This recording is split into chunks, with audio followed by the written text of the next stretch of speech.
Dan kebetulan hari ini saya sudah ditemani kawan-kawan saya ini Ustadz Didi, Pak Alpi dan Bang Pendi semuanya jomblo.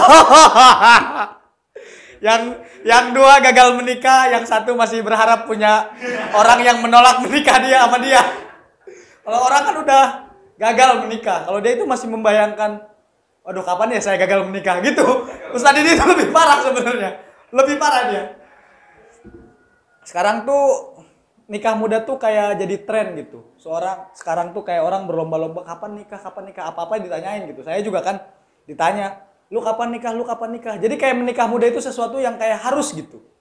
Padahal menurut saya ya nggak mesti harus.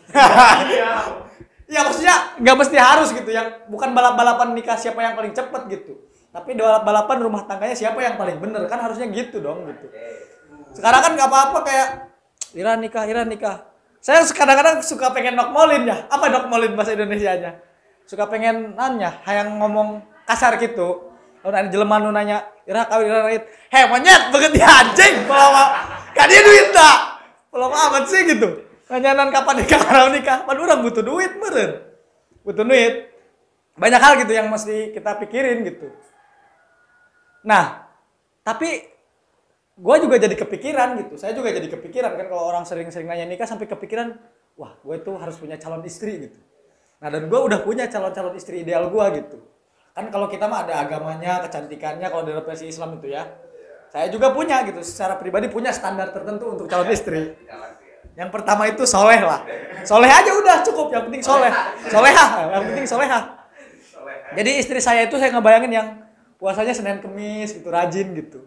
Pas lagi puasa, pas puasa hari Senin gitu, saya bilang ke istri saya, Mama, aku pengen wik-wik gitu. Terus istri saya bilang gitu, Ayah maaf saya lagi puasa, katanya gitu kan. Ulah ninggal-ninggal ke nuwaji. Aduh, salah. Ulah budak-budak nu sunah, Neng. Nu wajib heula, wik-wik mah wajib. Soalnya wik-wik itu membunuh 1000 Yahudi gitu kan gitu. Membunuh 1000 setan gitu. Biasa aku pasti minta terus sama istri saya. Neng sini ngebunuh 1000 setan gitu. Ya, gitu-gitulah. Ya itulah pokoknya kalau ngomongin nikah sih pasti macam-macam dan problemnya pasti macam-macam lah, orang menikah kan macam-macam. Ada orang kayak Pak Alpi tuh, ada orang yang tunangan, sudah bawa kiai 2 orang. Sudah bawa kiai 2 orang. Di tengah jalan tidak jadi. Kan malu kan ya, malu sama ini Allah. dan tahu gak kiai dan kiai yang dibawa itu bukan kiai kaleng-kaleng guys. Kalau di sini tuh ya pokoknya kalau urusan pernikahan tuh waduh gila sih, gila berabe banget gitu, berabe. Dan orang Banten itu adat nikahnya itu sederhana, dia biasanya cukup datang ke rumahnya, lamaran selesai gitu. Dan memang orang Banten kan ya punya budaya, punya adat sendiri. Salah satunya ya debus, terus soleh, pesantren, nikah muda, terus budayanya apa ya itu lagi? Santet mungkin ya. Santet itu budaya Banten. Enggak sih, enggak semua orang Banten bisa nyantet. Saya juga nggak bisa, saya sekolah dari kecil yang bisa itu uas saya.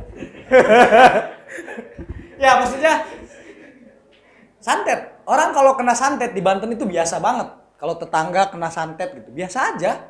Kayak berita BMKG aja gitu, cuaca biasa aja. Di Cibaewak aja tuh. Kalau sebulan nggak ada tetangga yang kena santet, penasaran ibu-ibu, sumpah. Ibu-ibu pasti ngelamun tuh. Ngelamun di warung, kenapa Bu? Belum ada santet minggu ini. Belum ada santet, jadi santet itu udah biasa. Bahkan saya punya tetangga itu disantet. Untung uas saya kan bisa ngebatin. Jadi perutnya itu dibedah, perutnya itu. Pas dibuka dalam perutnya ternyata ada pakyunya. Pakul. Aduh, stand up kiamat dong. Tuh bisa mas stand up lagi. Aduh. Ya, terus di Banten tuh ada Baduy. Orang Baduy itu gila, jujur banget. Bahkan kalau kita ke Baduy itu ada semboyan di Baduy. Jadi panjang ulah disambung, pendek ulah dipotong. Kebalik ya. Pendek ulah dipotong, pendek ulah disambung, panjang ulah dipotong. Jadi kayak panjang jangan dipotong, pendek jangan disambung gitu. Jadi seadanya aja gitu. Pernah ada tukang Baduy jualan duren tuh, Terus ada yang nanya kan, Pak katanya duriannya manis nggak? Nggak tahu, saya belum pernah masuk ke dalam katanya. Jadi jujur-jujur gitu orang Baduy.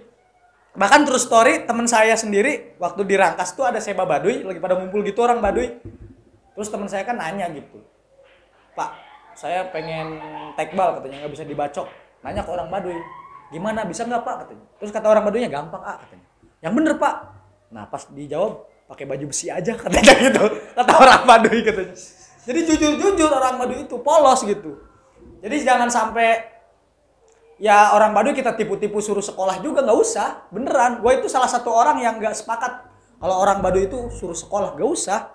Orang Baduy itu udah diajarin pertanian, udah diajarin ngitung bulan, ngitung hari-hari panen, udah mereka itu udah selesai, nggak mesti dipaksain sekolah. Ngapain sekolah? Kita aja nih yang sekolah nih semua di sini. Hei, boro-boro hidup kita malah kayak anjir menderita banget gitu. Menderita, sumpah capek banget gitu. Kebanyakan kepikiran ini itu ini. Mendingan jadi orang Baduy tenang gitu. Tinggal jualan madu atau enggak jualan bulu perindu, tau enggak? Bulu perindu itu yang katanya. Yang untuk cewek katanya. Kalau enggak laku bisa pakai bulu perindu katanya gitu. Lebih nyaman, lebih tenang hidupnya. Jadi ya enggak usah dipaksa-paksain anak Baduy untuk sekolah, ngapain gitu. Terus yang gua nggak suka juga dari kita itu kalau ke Baduy itu memperlakukan orang Baduy itu kayak bukan orang gitu, kayak cuman ornamen wisata aja gitu. Kita nongkrong ke Baduy, jadi orang Baduy itu kayak subjek aja gitu, bukan manusia seutuhnya. Kayak kita lihat air terjun gitu loh, mereka kan orang gitu loh, parah banget gitu. Kok setara sama ini, kayak fosil dinosaurus gitu, kan kasihan juga ya. Itu orang Baduy ya Allah gitu. Dan orang Baduy itu luar biasa baik banget.